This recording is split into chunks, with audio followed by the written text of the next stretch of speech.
Madame, Monsieur, bonsoir. Voici les titres de l'actualité de ce dimanche 5 novembre. Une nouvelle tempête s'apprête à traverser la France. Des vents violents se sont déjà abattus en Bretagne. On annonce des pointes à plus de 140 km/h. Tous les services publics sont en état d'alerte. La sécurité civile en appelle à la vigilance. La campagne aux États-Unis J-2, l'écart n'a jamais été aussi réduit entre les deux candidats à la présidence. Ce soir, nous irons voir à New York comment Hillary Clinton mène sa campagne pour les sénatoriales. Droit au logement, le DAL fête ses 10 ans de lutte et de sensibilisation pour que les plus pauvres puissent avoir un toit. Et puis l'OM s'approche de l'enfer. Après sa défaite au stade Vélodrome contre Rennes, les Marseillais sont maintenant en situation de relégable. Rien ne va plus dans ce club dont le président a démissionné. Mais d'abord la tempête. Des vents violents ont déjà frappé la Bretagne. Ils pourraient dépasser les 140 km/h dans les heures qui viennent. Météo France annonce une tempête plus importante que dimanche dernier. Tous les services publics ont été placés en état d'alerte. Agnès Monteux. À la pointe Saint-Mathieu, dans le Finistère, les vents violents ont commencé à souffler cet après-midi. Les bateaux sont rentrés au port. Ces rafales se généraliseront ce soir sur toute la côte atlantique. Des vents de 120 à 140 km/h sont attendus sur la Vendée, comme ici au Sables-d'Olonne, sur les Charentes, les Pays de la Loire et la Normandie. Le centre, l'Île-de-France, la Picardie et le Nord devraient être également touchés dans la nuit, avec des vents moins violents. Des cellules de crise ont été installées dans les différents centres de Météo France, comme ici à Bordeaux. Quelques conseils de prudence seront bien sûr à respecter. Éviter de sortir, s'éloigner des balcons et des terrasses. Les risques majeurs, ce sont les chutes d'arbres, bien sûr. Il y a également de fortes pluies qui sont prévues. Ce sont les fortes vagues à la côte et des possibilités de submersion des zones les plus basses. Mais heureusement, les coefficients de marée sont très faibles actuellement, donc ça diminue ces risques-là. À titre préventif, la centrale du Blayais, à côté de Bordeaux, a été arrêtée cet après-midi à 13 h. Une mesure de protection liée à la tempête du 27 décembre dernier. Les réacteurs 1 et 2 avaient alors été arrêtés. 90 agents sont d'astreinte autour de la centrale. Et un chalutier est en ce moment en perdition à une vingtaine de kilomètres de l'île de Guernesey. Le remorqueur Languedoc se porte à son secours. Au Sables-d'Olonne, les organisateurs du Vendée Globe ont dû fermer cet après-midi le village officiel de la course. Hier, Philippe Gentot avait déjà décidé, à la demande des 24 concurrents, de reporter le départ de 48 heures. Ce soir, tous les bateaux sont solidement amarrés dans le port. Alexandre Cara, Julien Hérichon et Thierry Breton. Il est un peu plus de 13 h à la sortie du port des Sables-d'Olonne, l'heure à laquelle les navires du Vendée Globe auraient dû s'élancer à quelques encablures d'ici. À voir la mer, même les plus sceptiques ne regrettent pas ce report de 48 heures. On s'attendait à un sacré coup de vent, la réalité dépasse encore les prévisions. Il y a des vents de plus de 100 km/h, beaucoup plus tôt que ce qui avait été annoncé. Et pour cette nuit, on attend des vents de 100, 120, 130, peut-être 140 km/h. Donc c'est vraiment encore pire que ce qui avait été annoncé. Ces bruits métalliques proviennent de la charpente du village du Vendée Globe.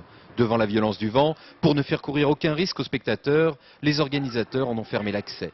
Pourtant, à l'extérieur, rien ne semble arrêter les visiteurs. Bravant la pluie, le vent et le froid, ils sont près de 20 000 à s'être déplacés aujourd'hui. Ici aussi, on approuve largement la décision d'ajourner le départ. Je pense qu'ils connaissent la mer, ils connaissent le problème. C'est pas pour faire plaisir qu'ils ont reculé 2 jours. On était dans les sables de chaque côté du chenal et c'était vraiment... pour moi, il y aurait peut-être eu de la casse et peut-être aussi pour les accompagnateurs. Chez les marins, pas de regret non plus. On imagine que trop bien les dégâts qu'aurait pu provoquer un départ dans de telles conditions. Hier, il faisait grand beau temps, soleil. On dit, bah attends, on comprend pas, les mecs, ils parlent de tempête, il faisait grand beau temps. Aujourd'hui, ça change la donne. Il faut aller voir sur le bord dans la plage des Sables pour voir que ça souffle dur déjà là. Et là, il y a plus que 30 nœuds là déjà. Je pense que le départ était déjà verdun aujourd'hui. Ce soir, les skippers se sont bien amarrés, le temps de laisser passer la tempête, histoire d'oublier pour une nuit ce cauchemar nommé Golfe de Gascogne. Et la sécurité civile en appelle ce soir à la vigilance, on l'a dit, il faut par exemple retirer des balcons ou des terrasses tous les objets susceptibles de s'envoler. Pas question évidemment de se promener en forêt ou en bord de mer, l'avis de tempête est maintenu jusqu'à demain soir. Alors Patrice Revet, une tempête, on a envie de dire une de plus, et plus forte semble-t-il que la précédente dimanche dernier. Alors d'après les prévisionnistes de Météo France, celle qui arrive serait plus forte que celle de lundi dernier, mais moins forte que celle du 26 décembre 1999, qualifiée de tempête du siècle en France, donc elle se situerait entre ces deux violences. Regardons maintenant l'animation satellite, et pour comparer d'ailleurs, nous allons voir l'animation satellite de celle de la semaine dernière. On voit bien la dépression sur le sud de l'Angleterre qui s'échappe peu à peu. Et puis sur les ordinateurs de Météo France, ça c'est il y a quelques minutes, nous avons filmé ça, c'est ce qui se passe en ce moment au-dessus de nous. La dépression se dirige vers la Bretagne, lentement mais sûrement, et sur cette simulation, vous allez le voir dans quelques secondes, sur cette simulation pour la nuit prochaine et demain, la voilà, on voit la dépression qui entre par la Bretagne et ressort par le nord Pas-de-Calais, par la Picardie. Et sur la carte, les conséquences, minuit, tempête dans la vallée du Rhône, 3 heures du matin, arrivée de la dépression sur le nord Bretagne, 9 heures Cotentin, midi Pays de Caux, 18 heures, demain soir nord Pas-de-Calais, et vous l'avez dit, vous avez bien précisé que la vie de tempête est maintenue jusqu'à 19 heures demain soir. Et ce n'est pas là où la pression d'ailleurs est la plus faible qu'il y a le plus de vent, c'est plus au sud, et c'est pour ça qu'il y aura du vent jusqu'à 140 km par heure, on peut dire, sur le nord de l'Aquitaine, Charente, Poitou, sur le centre de notre pays. Et puis ça arrivera dans la journée demain sur l'Île-de-France. Alors Patrice, on est très prudent, mais est-ce qu'il faut parler de phénomènes exceptionnels, dû peut-être au réchauffement de la planète ? Oui, je crois qu'on peut lâcher le morceau, on n'ose pas trop le dire jusqu'à maintenant, mais la planète se réchauffe et ça a des conséquences sur le climat. Sur une Terre échauffée, le cycle de l'eau, évaporation et précipitation est en effet plus intense. Logique. Là où on ne peut pas répondre, c'est pourquoi ce réchauffement? Est-ce que c'est l'action de l'homme ou est-ce que c'est tout simplement la variabilité naturelle de notre petite planète, pas toujours bleue en ce moment? Et ça, il faudra plus de recul pour le savoir. Donc la presqu'île du Cotentin n'est bien sûr pas épargnée par ces vents violents, même si le gros de la tempête, on vient de voir, devrait passer plus au sud. Pas question a priori d'intervenir pour le moment sur les lieux du naufrage du Yevolison où une nouvelle nappe de pollution vient d'être repérée. Joël Bruyandet, Guillaume Fautra sont sur place. Le vent s'est levé plus tôt que prévu sur le Cotentin, mais rien à voir avec ce qui est annoncé pour la nuit. 15 h cet après-midi, le Neuwerk se présente à l'entrée de l'Arsenal. Ce remorqueur allemand de 80 mètres est équipé pour l'antipollution. Dès que la météo le permettra, il se rendra sur la zone du naufrage, mais pour l'instant il reste à quai. Ce matin, un hélicoptère de la marine a pu décoller en direction de l'épave, avec à son bord 2 militants de Greenpeace. Pour l'association écologiste, ces premières observations ont été fructueuses. En surface, on aperçoit la haussière qui a servi au remorquage du Yevolison. Les premières nappes de styrène sont à quelques mètres de là. Cet après-midi, au local de Greenpeace, séance de visionnage pour le responsable local. On est maintenant à 5 jours et il y a toujours des nappes, donc ça veut dire que c'est en continu que la coque se vide. Est-ce que vous craignez que la tempête de ce soir n'aggrave les choses? On peut que le craindre, oui, ça c'est évident. Maintenant, on verra. Il faut attendre la fin de la tempête pour voir exactement l'ampleur des dégâts. A priori, le vent ne devrait pas rabattre les nappes vers les côtes françaises, mais Greenpeace craint néanmoins que les courants ne fassent bouger l'épave. À la capitainerie du port de Cherbourg, on est en alerte, mais Jean-Jacques Lebrun en a vu d'autres. Là, vous n'êtes pas inquiet par rapport au temps? Non, du tout, non. Non, du tout, c'est du temps normal pour la saison, c'est du temps de saison. Bon, il y a une dépression, ça passe, et il y en aura d'autres. Tout l'hiver, ça va être comme ça. En mer, on attend des creux de 6 à 8 mètres, avec des rafales de vent pouvant aller jusqu'à 140 km/h. Et Jean-Claude Guessot recevra mercredi l'armateur du Yevolison.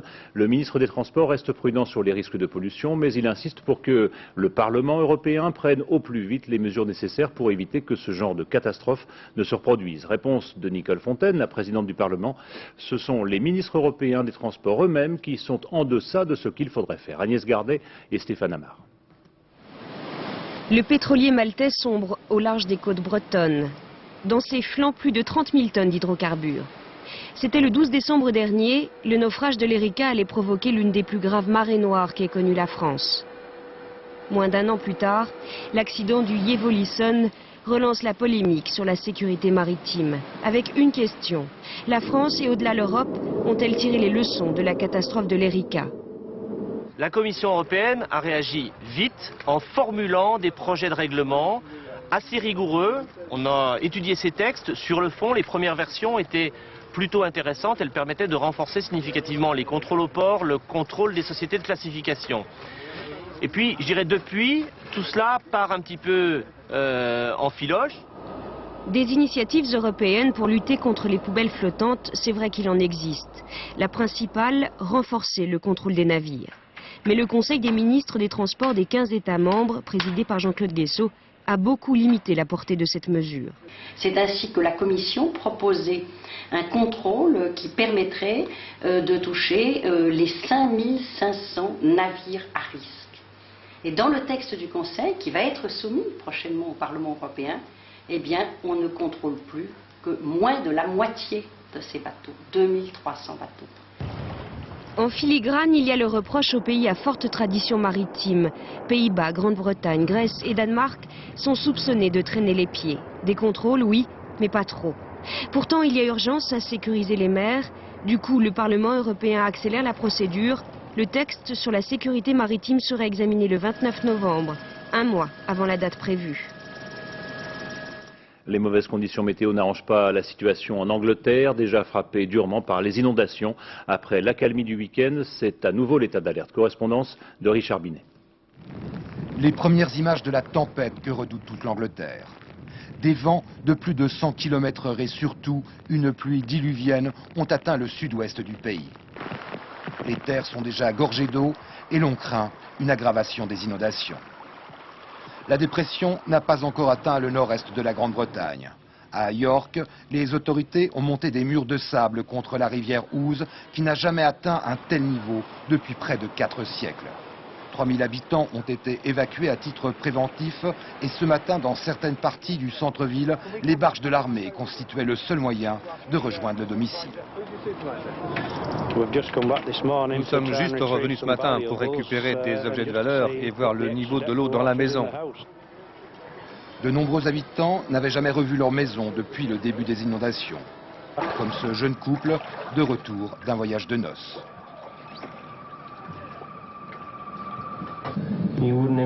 Je n'aurais jamais imaginé tant d'eau dans la maison. Nous sommes si loin de la rivière. Ce soir encore, la sécurité civile de York évacuait de nouveaux habitants. La dépression devrait atteindre dans la nuit la ville historique et il devrait pleuvoir sans discontinuer durant les prochaines 24 heures. Une première avalanche mortelle dans les Hautes-Alpes. Elle a emporté un randonneur en raquette dans le massif du Pelvoux. C'est en marchant sur une plaque avant qu'il a déclenché l'avalanche. Dans le secteur de la Blanche, aucune des personnes qui l'accompagnaient n'a été emportée. En France, une bonne nouvelle pour les accros du téléphone et d'Internet. Les communications locales vont baisser de 5,8%. Une baisse qui ne compensera qu'en partie la hausse des abonnements. Juliette Beau. On s'était habitué à la baisse régulière de la facture de nos portables. Voilà que celle de nos téléphones fixes suit le mouvement, une première depuis plus de 3 ans. À partir du 5 décembre prochain, les appels locaux seront moins chers. La minute, en heure pleine, passe de 28 à 22 centimes et de 14 à 12 centimes pour les heures creuses. Aujourd'hui, un appel sur 3 est un appel local. Cette chute des prix ressemble donc à un joli cadeau avant les fêtes. En réalité, France Télécom compense cette baisse en augmentant régulièrement les abonnements. À la mi-octobre, ils sont passés de 77 à 82 francs par mois. Depuis 1998, les opérateurs privés ont séduit un tiers des clients pour les appels nationaux. Avec l'ouverture totale du marché du téléphone en janvier 2001, la concurrence risque de s'accroître pour le plus grand bonheur des consommateurs qui verront de nouveau leur facture baisser. 5 ans après l'assassinat d'Yitzhak Rabin, un jardin au nom de l'ancien Premier ministre israélien est inauguré à Paris. Une cérémonie à laquelle n'ont pu assister les 2 filles d'Yitzhak Rabin, restées au chevet de leur mère en Israël. Shimon Peres a tenu à rendre hommage à la France et à réaffirmer son attachement à la paix. La meilleure solution, a-t-il dit, pour nous et pour nos enfants. Cette cérémonie s'est déroulée au lendemain du dîner annuel du CRIF, le Conseil représentatif des institutions juives de France. Une occasion pour Henri Agenberg, son président, de s'en prendre à la position de Jacques Chirac. La France, a-t-il dit, s'est mise hors jeu en sortant d'une position balancée. Reportage d'Alban Mikosi et de José Boulestex. De mémoire d'organisateur, on avait rarement vu un aussi joli ballet de limousine au dîner du CRIF, le Conseil représentatif des institutions juives. Sans doute, les conséquences de la tension au Proche-Orient, peut-être aussi la perspective d'échéances électorales en France. Même si, à l'intérieur, l'ambiance entre futurs adversaires était par endroits très détendue. Invité d'honneur, Lionel Jospin, 6 mois après son voyage controversé en Israël et à Gaza, le Premier ministre a été accueilli en ami par les responsables de la communauté juive qui ont en revanche critiqué l'action de Jacques Chirac. Il ne s'agit ni d'une politique, ni d'une diplomatie équilibrée. Sortant d'une position balancée, la France s'est mise à nouveau hors jeu. Dans la salle, Lionel Jospin ne relève pas. Se refusant à juger l'action du chef de l'État, il a prononcé un plaidoyer pour la paix au Proche-Orient et la tolérance en France. La France, qui affirme-t-il, doit savoir reconnaître ses fautes, la collaboration sous Vichy, la torture en Algérie. Je pense en particulier à l'appel qui vient d'être lancé par plusieurs intellectuels concernant l'emploi de la torture pendant la guerre d'Algérie avec l'aval de certaines autorités françaises. Je suis convaincu que ce travail de vérité n'affaiblit pas la communauté nationale, au contraire, il la renforce en lui permettant de mieux tirer les leçons de son passé pour construire son avenir. L'appel en question a été publié mardi par le journal L'Humanité. Les propos du Premier ministre ouvrent la porte à une étude nouvelle de cette période, l'une des plus sombres de l'histoire nationale. En Israël, 2 Palestiniens ont été tués ce matin dans la bande de Gaza, mais la violence dans la région a baissé d'intensité. Et Yasser Arafat comme Ehud Barak se disent prêts à rencontrer la semaine prochaine Bill Clinton à Washington. Ce sera jeudi pour Yasser Arafat et dimanche pour Ehud Barak. Jean-Paul II, lui, fait la morale aux chefs d'État et de gouvernement du monde entier à l'occasion du jubilé des gouvernants et des parlementaires. Le pape a demandé aux politiques de vivre leurs engagements comme un service, ce qui suppose compétence et moralité. La doctrine sociale de l'Église, a dit Jean-Paul II, ne constitue pas un programme politique, mais elle offre les lignes de force d'une compréhension de l'homme et de la société. La campagne américaine pour les présidentielles, à 2 jours du scrutin, rien n'est joué entre Al Gore et George Bush Jr. Les derniers sondages donnent toujours une légère avance à George Bush. Parmi les thèmes qui pourraient départager les 2 candidats, leur position sur l'avortement. Al Gore voudrait laisser les choses en l'état, mais George Bush, lui, y est opposé. Et s'il venait à être président, les partisans du libre choix dans ce domaine craignent qu'il nomme à la Cour suprême 3 magistrats conservateurs, pour ne pas dire réactionnaires. Étienne Lénard.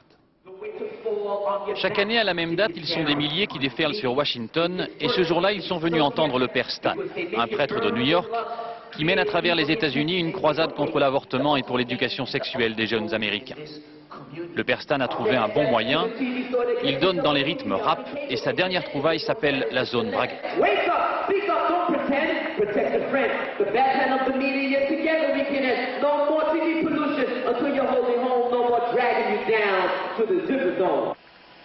Depuis 27 ans, chaque 22 janvier, ils viennent sous les fenêtres de la Maison-Blanche demander l'interdiction de l'avortement. C'est en effet le 22 janvier 1973 que la Cour suprême des États-Unis a légalisé l'interruption volontaire de grossesse. Depuis, le sujet reste passionnel et les manifestants de tous âges ne sont pas à court d'arguments. Jésus a eu le choix et il a dit « Voilà mon corps » et il nous l'a offert. Et je pense que c'était un bon choix et qu'on devrait suivre son exemple. Notre gouvernement a décidé de donner le choix à une femme sur la vie de son enfant, mais nous ne sommes pas d'accord. Devant le siège du Parti républicain à Washington, le jour de la fête d'Halloween, ce sont d'autres manifestants qui battent le pavé. Si le républicain George Bush Jr. est élu mardi, ces militants-là craignent qu'à l'occasion du départ en retraite de certains des 9 juges de la Cour suprême, la nomination de leur remplaçant par le futur président ne change bien des choses. George Bush Jr. sera un désastre pour les droits des femmes, quelle que soit cette apparence de façade et son conservatisme de cœur. Nous savons ce que ça veut vraiment dire. Le père Stan et ses partisans le savent, le prochain président aura probablement à nommer au moins 3 nouveaux juges à la Cour suprême. Et l'Amérique conservatrice, si George Bush devient président, se fera fort de lui rappeler les valeurs que défendent ceux qui l'ont élu. Hillary Clinton, elle poursuit sa campagne pour devenir sénateur de l'État de New York. Ce serait une première pour l'épouse d'un ancien président. Et ses chances de l'emporter sont pourtant bien réelles. Reportage d'Isabelle Béchler et d'Édouard Perrin. C'est dans les quartiers traditionnellement acquis aux démocrates que réside le danger. Considérer les plus pauvres, les noirs et autres minorités pour acquis. C'est là que Hillary Clinton se bat pour être élue au Sénat. C'est là qu'elle en appelle aux abstentionnistes éventuels. Demandez-leur s'ils appréciaient l'amélioration de l'économie. La situation n'est-elle pas meilleure qu'il y a 8 ans? Pourquoi ne pas poursuivre la politique de l'administration Clinton-Gore avec celle de Gore-Lieberman pour les 4 ans à venir? Après un an de campagne inlassable, l'énergie et l'engagement de l'épouse du président ne se dément pas. Si vous travaillez, si vous vous battez pour moi pendant les 3 prochains jours, j'irai au Sénat, je me battrai, je travaillerai pour vous pendant les 6 années qui viennent. Merci et que Dieu vous bénisse. On pouvait se demander pourtant pourquoi le président Clinton ne faisait pas campagne avec sa femme. Je pense que c'est bien que son mari gouverne de son côté et qu'elle batte la campagne sur le terrain.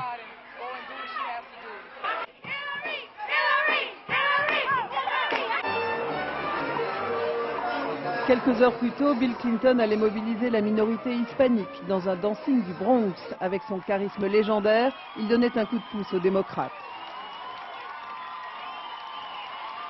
Voulez-vous rester sur les chemins de la prospérité et y associer ceux qui n'en bénéficient pas encore? Si oui, il y a une équipe à élire. Gore, Lieberman, Hillary. Les efforts du président sont appréciés, mais séparément, pour multiplier les chances de contact avec les électeurs. Il soutient tout le monde exactement comme il faut et il soutient notre futur sénateur Hillary Clinton. Et c'est parfait comme ça, il agit en conjoint. Le prince consort met donc en avant sa popularité après avoir considérablement contribué à collecter des fonds pour la campagne démocrate. En Allemagne, la montée néo-nazie continue d'inquiéter. Hier, ils étaient 1200 à manifester dans les rues de Berlin pour protester contre le projet du gouvernement allemand d'interdire leur parti, le NPD. Quelques échauffourées ont opposé les manifestants à la police et 13 extrémistes de droite ont été arrêtés.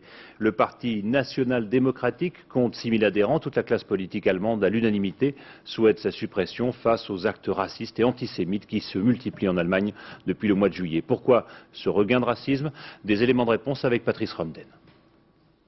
Ce jour-là, les caméras de surveillance filment un voisin arrivé à temps pour étouffer le début d'incendie. Le cocktail Molotov visait la synagogue de Düsseldorf. Ce jour-là, ce n'est pas n'importe quel jour, ce jour-là c'est le 3 octobre, date anniversaire de la réunification du pays. Et Gerhard Schröder, accouru sur place, lance sa croisade contre l'extrémisme.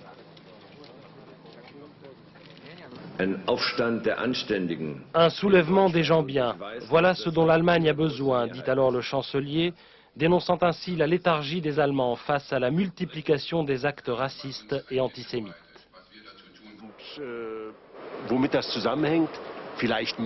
Pourquoi ce silence? Peut-être le manque de courage civil, peut-être la peur. En fait, les gens ne voient pas où est le problème. À Potsdam, où siège un institut de recherche historique, il est un homme qui depuis 2 ans planche sur la flambée extrémiste. Et il ne lui a pas échappé que plus de la moitié des agressions se passent dans l'ex-RDA, alors que 20% de la population seulement y vit. La rencontre avec l'autre, avec l'étranger, ne fut jamais une chose normale dans la vie sociale de la RDA. Être un étranger dans la RDA signifiait d'une manière ou d'autre de représenter une action d'État. Peut-être, mais à l'ouest aussi on agresse, on pose des bombes. Düsseldorf, juillet dernier. 10 étrangers blessés, un attentat non élucidé à ce jour. Voilà pourquoi c'est l'Allemagne, toute l'Allemagne, qui ne pourra faire l'économie d'un débat sur son identité et ses valeurs après la réunification.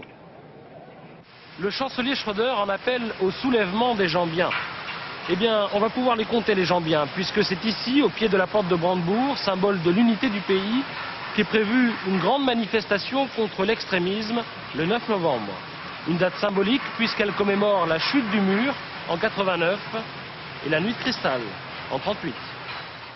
Et en Autriche, Jörg Haider assiste impuissant à la débâcle de son parti d'extrême droite. 3 de ses ministres sur les 6 qui siégeaient au cabinet ont déjà quitté le gouvernement. Jörg Haider lui-même se débat dans un scandale politique. 10 ans déjà, 10 ans que les militants du DAL mènent leur combat pour les sans-abri à coups d'opérations médiatiques et sans forcément respecter la loi. Droit au logement aura fait bouger bien des choses. Agnès Ponteux et Bernie Mériot.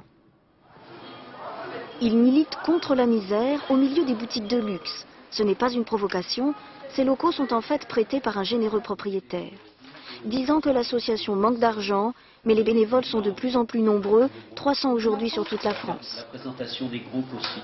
Pascal Picor a connu l'exclusion il y a 6 ans, comme beaucoup de ses nouveaux militants. En arrivant au DAL, en discutant avec des personnes qui ont connu cette expérience, on est déjà plus écoutés. L'écoute sur le terrain. Ces anciens bureaux du 20e arrondissement sont squattés depuis 3 ans et demi. Un coup de force pour essayer de reloger 80 familles. Jean-Baptiste Hérault est l'un des fondateurs du DAL. Il rencontre les mêmes situations qu'il y a 10 ans. Nous, on a le sentiment au quotidien que les problèmes demeurent, qu'il y a toujours des réflexes discriminatoires dans l'accès au logement pour les ménages pauvres ou les ménages immigrés. La bataille commence en mai 90. Une cinquantaine de familles expulsées occupent la place de la Réunion. Les fondateurs du futur DAL sont présents avec une idée nouvelle. Le relogement doit être un droit, non pas un acte de charité. Juillet 91, le DAL est né. Il installe une centaine de familles quai de la gare. Il n'est pas encore connu, seul l'abbé Pierre frappe les esprits. Application la loi de réquisition. Le mouvement explose en décembre 94. C'est l'autoréquisition d'un immeuble de la Cogédim, rue du Dragon. Une initiative spectaculaire d'1 an, habilement médiatisée. Première victoire, les squatteurs seront tous relogés. Seconde victoire, le gouvernement promet en 95 des logements d'urgence. Les réquisitions d'immeubles se multiplient. Certaines opérations tournent court, parfois moins d'1 heure d'occupation avant l'expulsion. La ville de Paris a dit qu'elle était prête à reloger 9 familles. En 10 ans, une quinzaine de sites a ainsi été squattés en Île-de-France. 5 sont toujours occupés, dont celui de la rue d'Avron.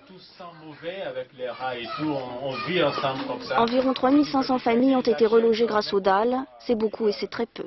Certains matins, tous autant qu'on est, à droit au logement, on se sent un peu découragé parce qu'on se dit là, ils n'ont pas encore compris le message, il faut recommencer. Malgré tout, le DAL a rempli une fonction d'alerte. Aujourd'hui, cette reconnaissance d'un droit au logement est moins médiatique. Pourtant, selon l'association, il y aurait 2 millions de mal logés en France. Un agriculteur de Toulouse implanté dans les Landes s'apprête à mettre fin à lui seul à l'une des dominations les plus insupportables des États-Unis sur l'Europe. Il s'agit de la cacahuète, celle que l'on consomme à l'apéritif. L'Europe en importe 600 000 tonnes chaque année, la France 25 000. Et malgré tous les efforts jusqu'à présent, il était impossible d'en faire pousser en France. Mais cette époque est désormais révolue et à Souston, la révolution est en marche. David Bazier et Vincent Dubroca. Des kilomètres et des années que Nicolas Cormouls cherchait à faire pousser la cacahuète en France. Mais le propriétaire de la dernière marque française n'avait connu que des échecs. Au départ, on a planté dans une terre trop lourde, argileuse, du côté du Lauragais, du côté de Toulouse. Et on arrivait très bien à faire pousser la cacahuète, mais par contre, elle restait dans le sol. C'est-à-dire qu'au moment de l'arrachage, il était très difficile de pouvoir les extraire. Heureusement, Nicolas Cormouls a un sauveur. La plante exotique refuse de s'adapter depuis 50 ans, sauf dans le potager de Robert Delest. À 84 ans, ce retraité landais en fait pousser depuis 40 ans pour l'apéritif de la famille. Avant de me raconter moi, il n'en faisait pas pousser en France. Oui, il ne savait pas comment Non, il les importait, il allait les chercher en Amérique ou au Brésil. Alors que c'est facile d'en faire pousser ici. Mais oui, mais elle pousse très bien. You can set the temperatures on it to vary for what you like to dry, for corn or grain or quinoa. En fait, cette machine peut servir pour... Nicolas Cormouls a fait venir un ingénieur agronome américain et applique en grand la recette du grand-père, un sol sablonneux et 180 jours d'ensoleillement par an. L'affaire est très sérieuse. La France importe 25 000 tonnes de cacahuètes des États-Unis, des arachides qui risquent d'être bientôt génétiquement modifiés.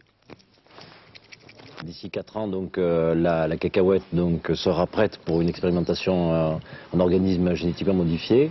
Donc nous refusons à faire tout produit OGM. Donc le seul moyen, c'est de pouvoir planter nous-mêmes une variété, qui est la plus ancienne variété, la Valencia, et de la faire pousser ici, chez nous.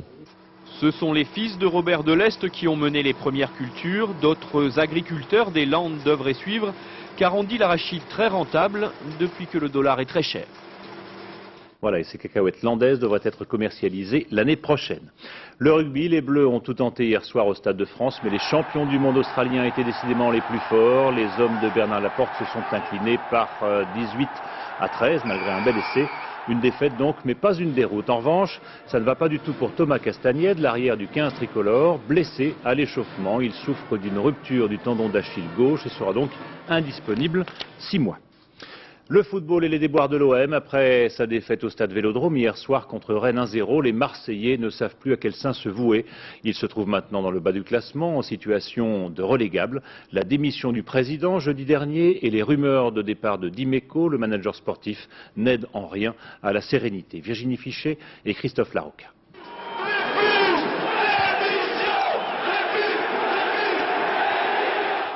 Une clameur digne des Jeux du cirque. Dans l'arène du stade Vélodrome hier soir, le peuple des supporters réclame des têtes et des comptes. Robert Louis Dreyfus, principal actionnaire, concentre toutes les rancœurs sur son nom, mais sur le terrain, c'est l'OM qui se meurt. Sur le terrain, il n'y a pas Dreyfus, il n'est pas avec nous, il n'a pas un maillot, il ne joue pas. Maintenant, il ne faut pas se cacher derrière ces excuses de président, etc. Sur le terrain, c'est à nous de se ressaisir. Ni la démission du président du club, Yves Marchand, jeudi dernier, ni les départs programmés du manager Éric Dimeco et du directeur sportif Marcel Dib n'ont apaisé les esprits. La crise est profonde et Robert Louis Dreyfus, exceptionnellement accompagné de son épouse hier, doit à présent se racheter une conduite.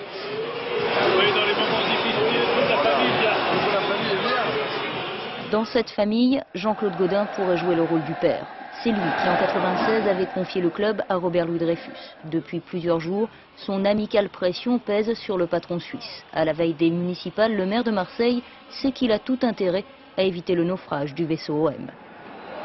L'Olympique de Marseille, c'est aussi un facteur d'intégration des populations, c'est un facteur de rassemblement au stade Vélodrome dans l'unité, et une ville qui vit dans l'unité, dans la fraternité, dans la générosité, c'est bien. Bien quand l'OM gagne, il y a cet état d'esprit dans la ville et le maire ne peut que s'en féliciter. Dans un communiqué laconique, Robert Louis Dreyfus semble avoir saisi le message. Dorénavant, il sera plus présent au chevet de son club. En revanche, il diffère le remaniement de son équipe dirigeante. Une annonce en demi-teinte dont les supporters doivent pour l'instant se contenter.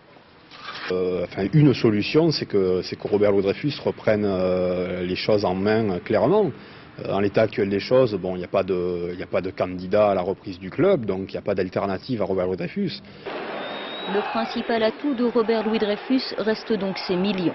Mais s'il veut sauver l'Empire OM de la décadence, le financier va devoir régner. Et sachez que c'est Sedan qui se trouve maintenant en tête du classement après sa victoire à Guingamp 3-0, en tête du classement en première division bien sûr. Et puis un nouveau record pour Jeannie Longo, un record de l'heure, nouvelle formule qu'elle ravite à l'Australienne Anna Wilson. À Mexico, Jeannie Longo a parcouru 44 km 767 en 1 heure. À 42 ans, ça ne sera jamais que son 8e record du monde de l'heure. Passy sort son 2e album en solo. L'ancien chanteur de Ministère amer semble être un peu moins virulent qu'à l'ordinaire, même s'il continue d'aborder des sujets qui fâchent. Une curiosité dans son album, la présence de 4 chanteurs des chœurs de l'Armée Rouge, Pierre-Emmanuel Luneau et Didier Dahan.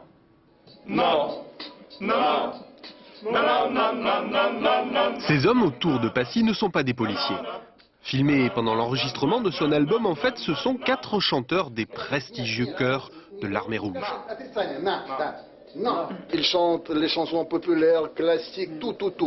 Un répertoire, beaucoup de différentes choses.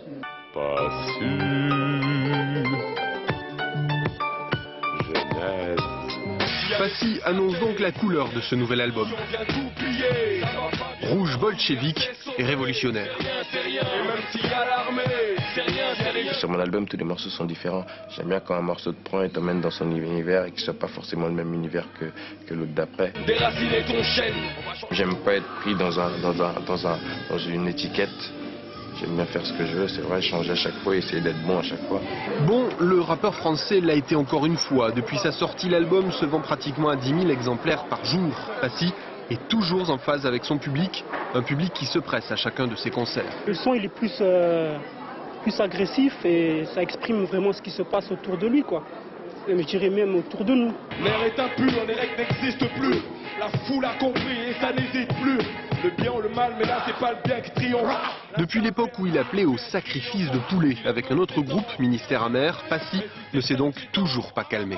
Moi je constate ce qui se passe avec toute la virulence qu'il y a. On va tout dégrader avant qu'on va sauter la boulangerie d'à côté. On fout le feu chez le voisin histoire de se venger. Ce qu'il faut dégager de ce morceau, c'est pas juste on vient, on pète tout, on brûle tout, etc. C'est l'état d'esprit. Tu constates qu'il y a de la violence, mais tout le monde oublie. Entre dénonciation de cette violence et appel à la révolte, Passy continue avec une certaine ironie de flirter avec les limites. C'est bientôt la fin de ce journal. Je vous en rappelle les deux principales informations. Une nouvelle tempête s'apprête à traverser la France. Des vents violents se sont déjà abattus en Bretagne. On annonce des pointes à plus de 140 km/h. Tous les services publics sont en état d'alerte. La sécurité civile en appelle à la vigilance. Et puis l'OM s'approche de l'enfer après sa défaite au stade Vélodrome contre Rennes. Les Marseillais sont maintenant en situation de relégable. Rien ne va plus dans ce club dont le président a démissionné. Voilà, tout de suite Patrice Drevet pour d'autres informations sur cette tempête qui nous arrive à 20h50 urgence. Le dernier journal sera présenté par Jean-Claude Renaud vers minuit 20. Demain à 7h50 dans les 4 vérités, Gérard Morin recevra Laurent Fabius, le ministre de l'économie et des finances. À 13h, vous retrouverez bien sûr Gérard Rolls et quant à moi, j'aurai le plaisir de vous retrouver demain aux alentours de 20h. Bonne soirée sur France 2.